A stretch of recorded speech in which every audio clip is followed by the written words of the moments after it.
So far we talked about rotating around the x-axis and also around other horizontal lines. So today what we're going to talk about is rotating around vertical lines. We're going to start by looking at rotating around the y-axis. So let's look at the formulas for that. Or actually, let's kind of talk about the concept first. The very first equation we looked at when we started this was y equals 3, and we did it from 0 to 5. So we were doing this region, this rectangle that I've just drawn. Okay, so if you can visualize this, we took a cross section that I'm going to represent with the red line. Now if you take that red line and you rotate it around the x-axis, it creates a circle. Okay, if you just imagine like your pen or your pencil just rotating around, it creates a circle when it spins. But if we're rotating around the y-axis, you have to rotate it all the way around like this. So if you can see, what that's actually going to do is create a cylinder, but not a full cylinder, just the shell of one. It just creates the outside of one. Okay, if you hold your pen or your pencil in your hand and you make a circle like around in front of you, you can see the shape it makes is the shell of a cylinder. So a hollow cylinder basically. Just think almost like a tube on Mario.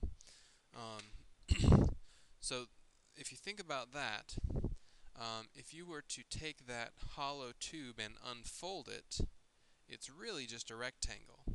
A rectangle whose length is equivalent to the circumference, so that's 2 pi r,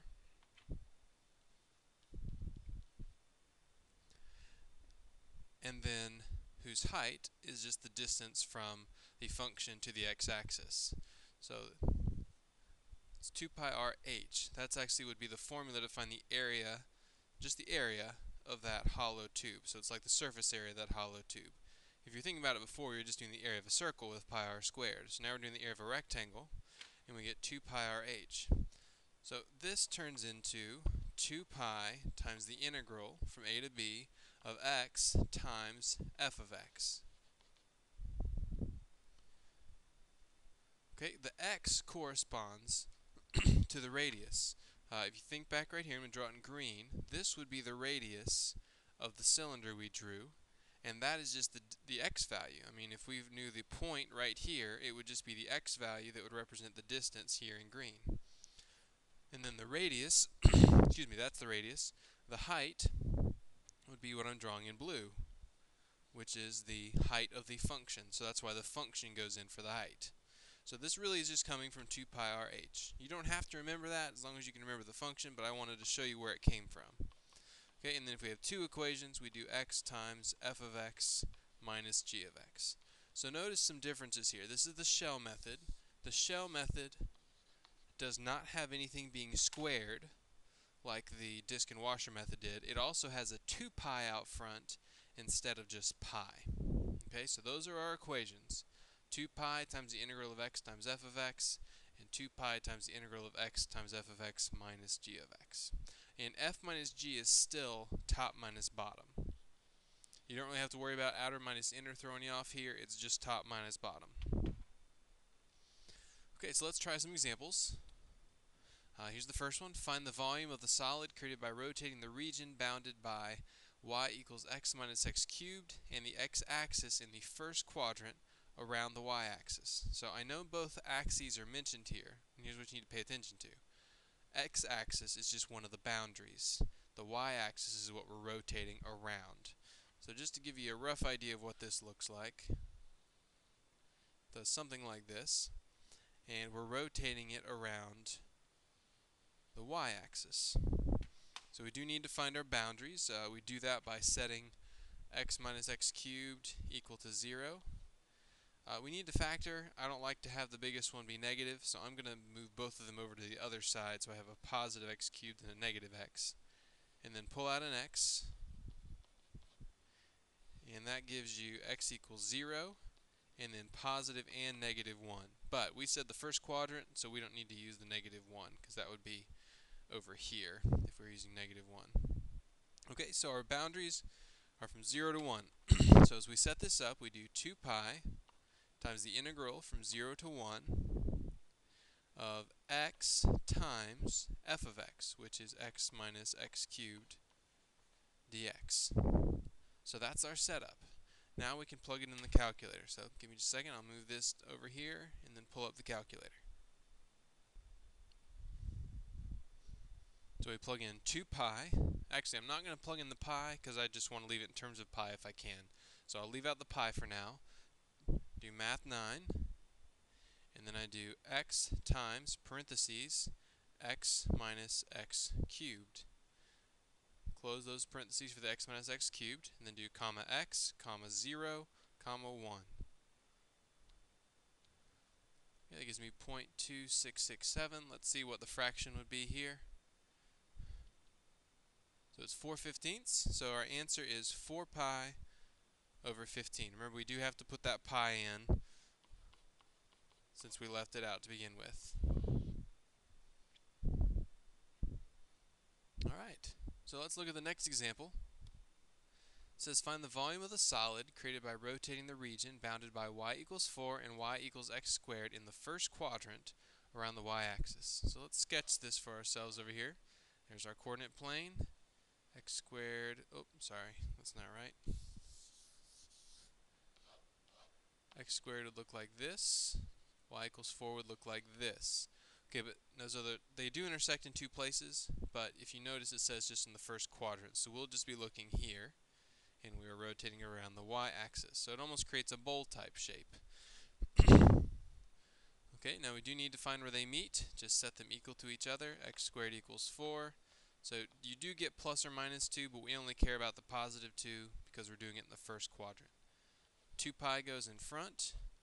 We just found out our boundaries would be 0 to 2. The 2 we found right here, and the 0 is because we're just doing the first quadrant. Okay, so make sure you pay attention if they restrict it to a quadrant. Then we do x times, and when you do the top equation minus the bottom equation. You can do that if you don't know what the picture looks like, then you can still pick a number in between your interval and plug it in, see which one's bigger. Obviously here we have the picture, and you can just do 4 minus x squared. Alright, so that would be the setup. Let's move this down here. Oh, sorry, it's in pieces here. Okay, and let's pull up the calculator, see what it gives us. Alright, again, I'm not going to put the pi in, I'll just put that, I'll tag that on at the end. So I get 2 times the integral of x times parentheses 4 minus x squared. Close those parentheses, do comma x, comma 0, comma 2. And we get 8. So we have to put the pi on, so our answer is 8 pi.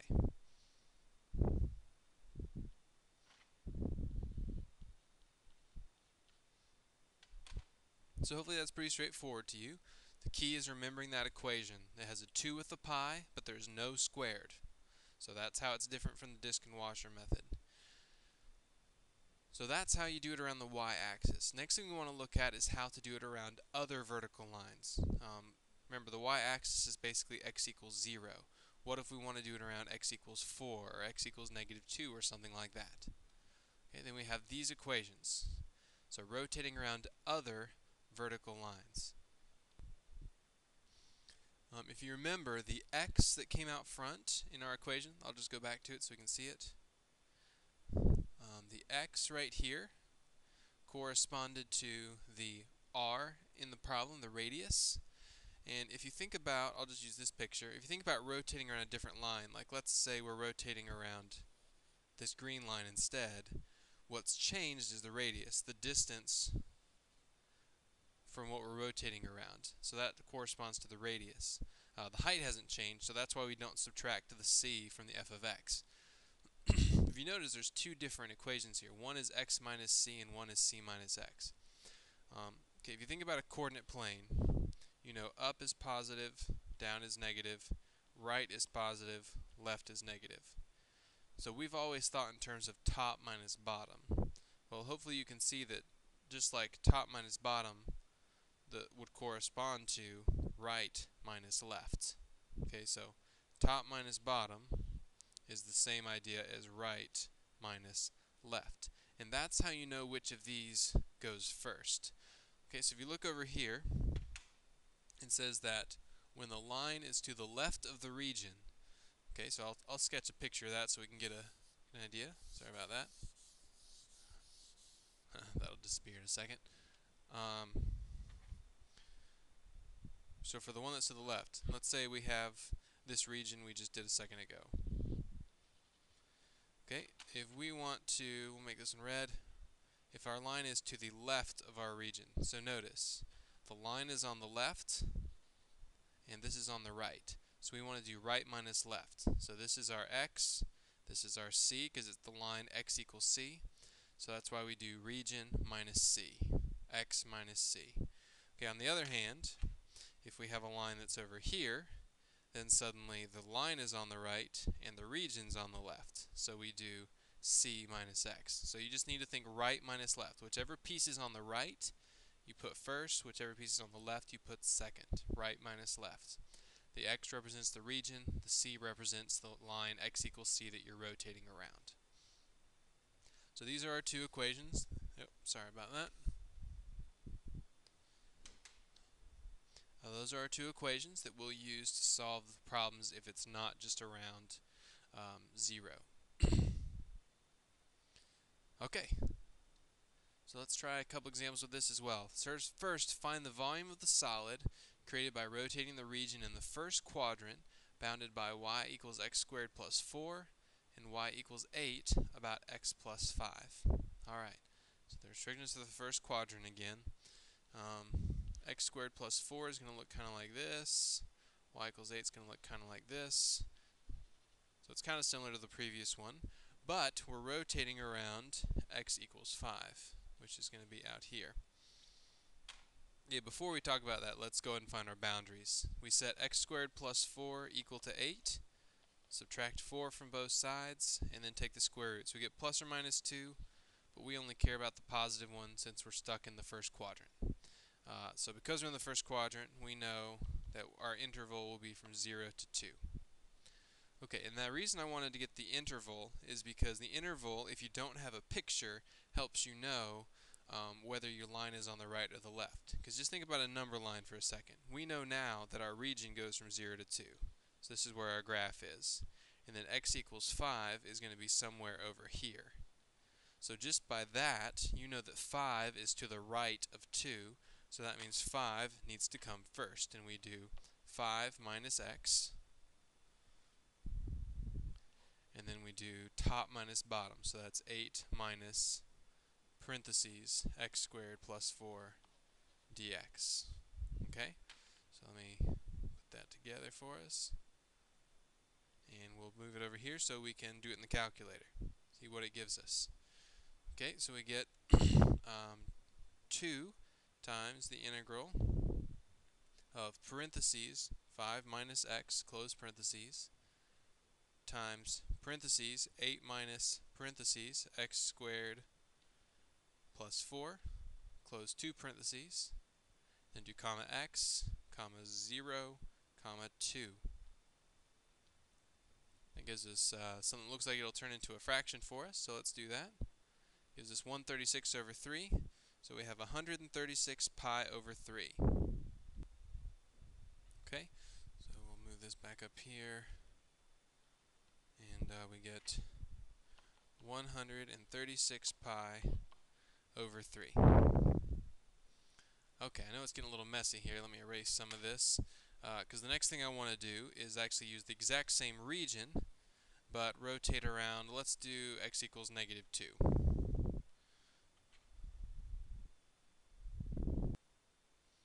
Okay, so if we have, we'll do this in blue, x equals negative 2. Okay, x equals negative 2 is going to be over here on the left side of the boundary. So or left side of the region, excuse me. So we'll still do 2 pi. We still use our boundaries from 0 to 2. But because our region is now the part that's on the right, the region's on the right now, the line's on the left, we do x minus negative 2. And we still do top minus bottom. So 8 minus x squared plus 4 dx. Okay, so notice the only difference we find here is really in this area. We had 5 minus x here because the line was on the right. We have x, what's going to be plus 2 here because it's on the left in this case. Okay, so let's plug. Oh, sorry, that'll disappear. Let's plug that in the calculator, and then we will be finished. 2 times the integral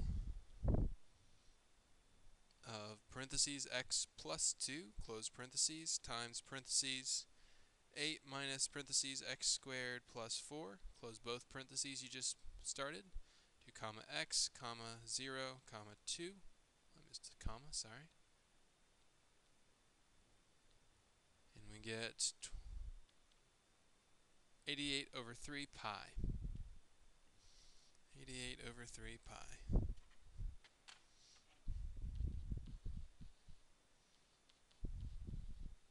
Or 88 pi over 3. So that's a quick run through of how you can do volume by rotating around vertical lines. First by the y-axis, and this is by any vertical line.